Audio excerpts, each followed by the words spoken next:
So here we are, second video, Spoonfed. This time installing the US Windows Vista. We're going to start as usual by powering on the PC, taking out the Windows installation CD, opening your CD driver, putting it face upwards with the shiny logo upwards, and that is.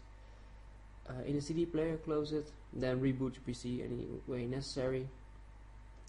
When it reboots, you will probably see the screen. Press any key now to boot off CD or DVD. Press any key. No, that's not on your keyboard, just means press any key, whatever, spacebar, alt, enter. And soon you will see this screen. Windows is loading files.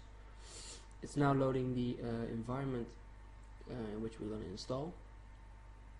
So I hope this will be done soon so we can start. Anyway, Windows Vista has this, the OS that came after XP.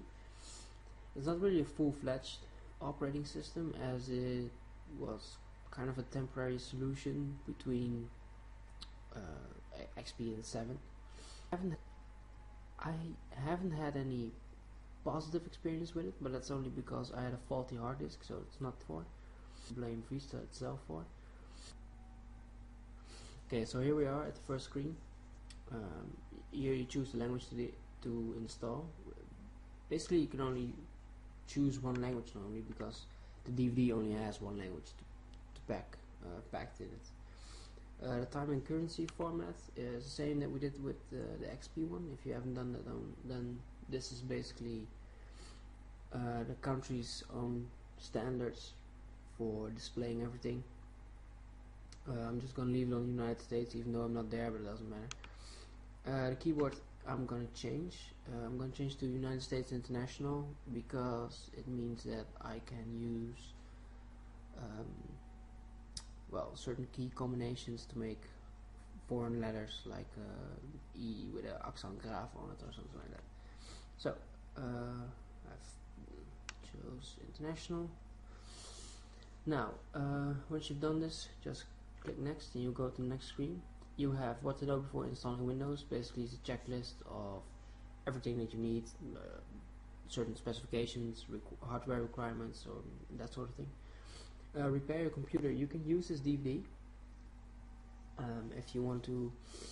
If you can't boot in your computer anymore, you can use this DVD to start an environment that has the capability to let's see, you can get a command prompt in there to check your hard disk for errors.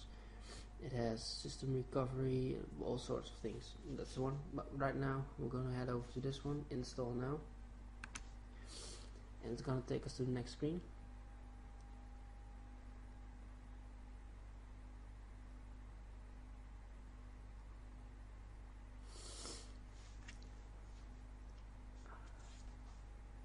So we arrive at the next screen, which is the product key activation screen.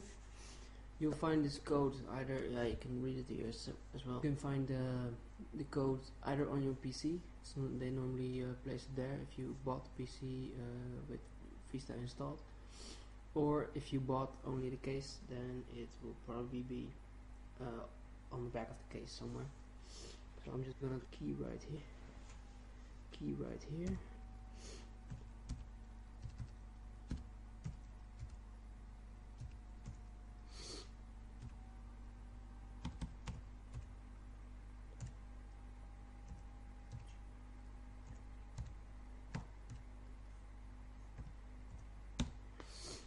Alright, it should do.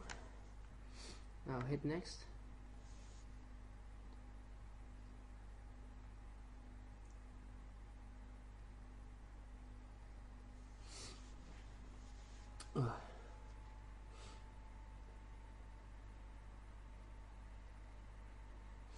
Alright, probably I'm the only one that has this screen because I have a DVD that has a lot of different options. If you don't have the screen, don't worry, it's nothing drastic. It just means I have some extra options to install, and I'm gonna go with Vista Ultimate because why not. Next is the license terms.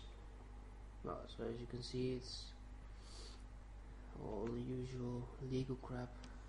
I accept, just check it, and then click next. Okay, here you have upgrade or custom install. The reason why there's upgrade in there is because maybe you had Windows Home Basic, maybe you even had the beta version, beta version of Windows Vista, or you had the release candidate, the ones that go to the manufacturers or stores to try out, but next you wanted to upgrade to the basic or Home Premium or whatever ultimate. So you do that within Windows. If you are in Windows, just then you put in your CD, and then you can choose upgrade, and it will do everything automatically. But since we're installing, we're gonna do the install, clean, copy, custom, advanced. So get ready for some scary advanced stuff.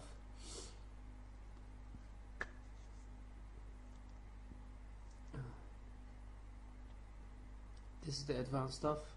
Basically, choose your partition and click next, because that's it.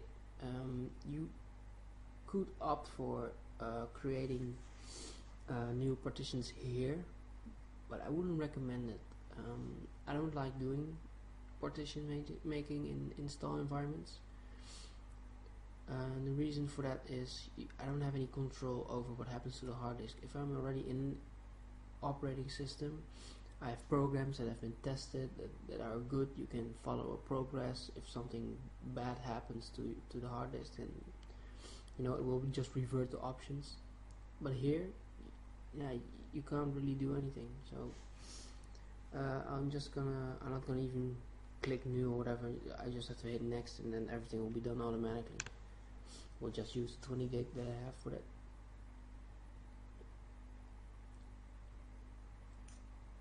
Okay, right now it's gonna copy files, which is the installation files. It needs to it's copying the Windows files, sorry, and those files are what makes Windows load the next time, the real operating system. And that's what it does first. Then it's going to expand files, which means it's going to extract all the files, and that takes a long while. Then it's going to install the features, which are all the graphical bits and the whole IO thing. That's the new Windows setup that you've got going on. You already kind of see it here, but you'll see more of it when you are in the operating system itself. And installing updates, just the updates that are with the pack, because I have Service Pack 2, so only that is going to be installed, because the rest I just have to download probably when I'm already in the desktop environment. This all is going to take a very, very, very long time. So I'm going to pause the video and continue after it reboots, because after install updates step, it's going to reboot. It's going to give you an option to reboot now or reboot in like 10 seconds, so it doesn't matter. You can just walk away and it will reboot automatically. Then it will come back to completing installation, and with that completing installation you will get some questions again. You have to set up your account and everything. So like I said, I'm gonna stop the video right now. You do the same, just walk away, grab something to eat, drink something, watch your favorite show, whatever. Just do something else for the next 35 minutes, maybe more, because that's how long it takes to expand the files. So okay, so here we are after the reboot.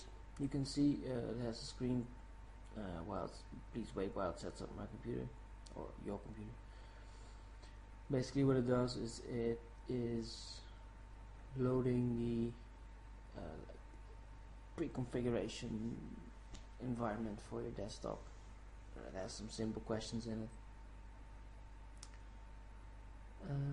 So yeah, that's basically it. Probably will change resolution as well. You probably won't notice it, but I will, because I'm in a virtual environment. See, here it is. Please wait while Windows continues setting up your computer. With the nice loading. Well, here it's completing installation.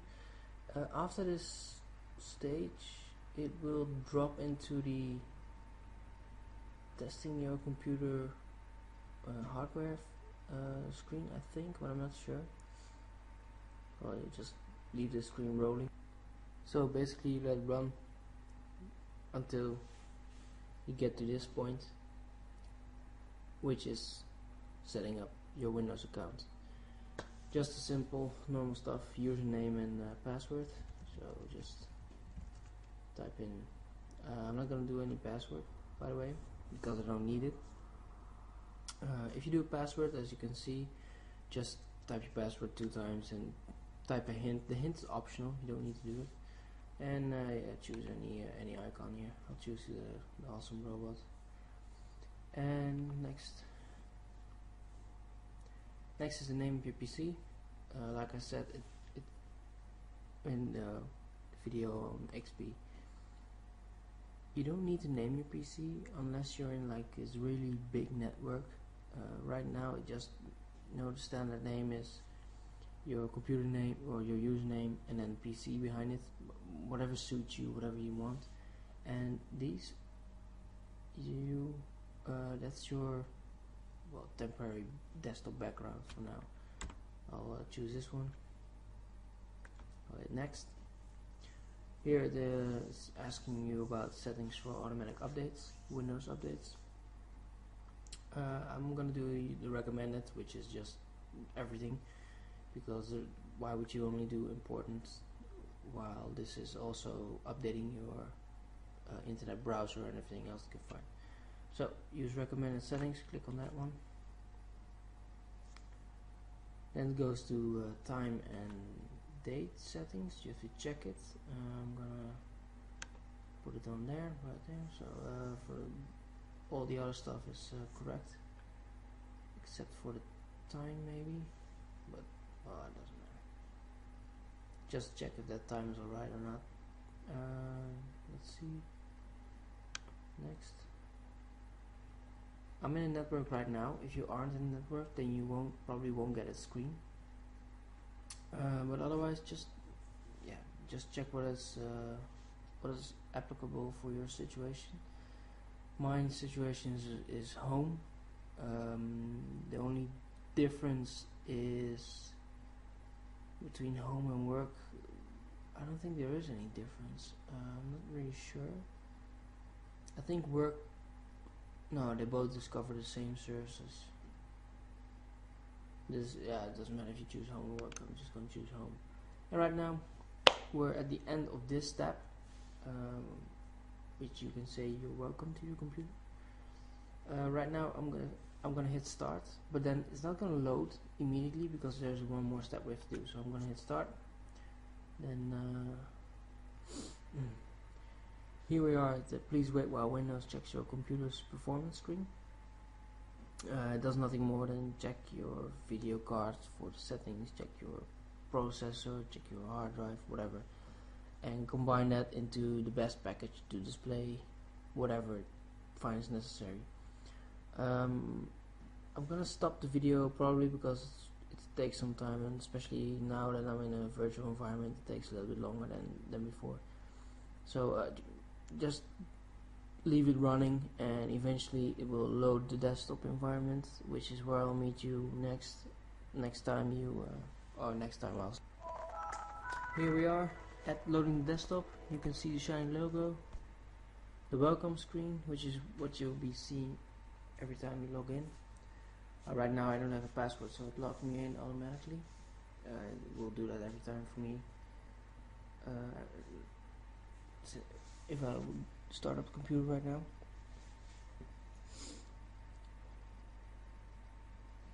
you can see the version below it. Now it's preparing my desktop. Of course it is. This only happens the first time, so you won't have to see this every time that you log in, because that will be very annoying if you have to prepare your desktop every time.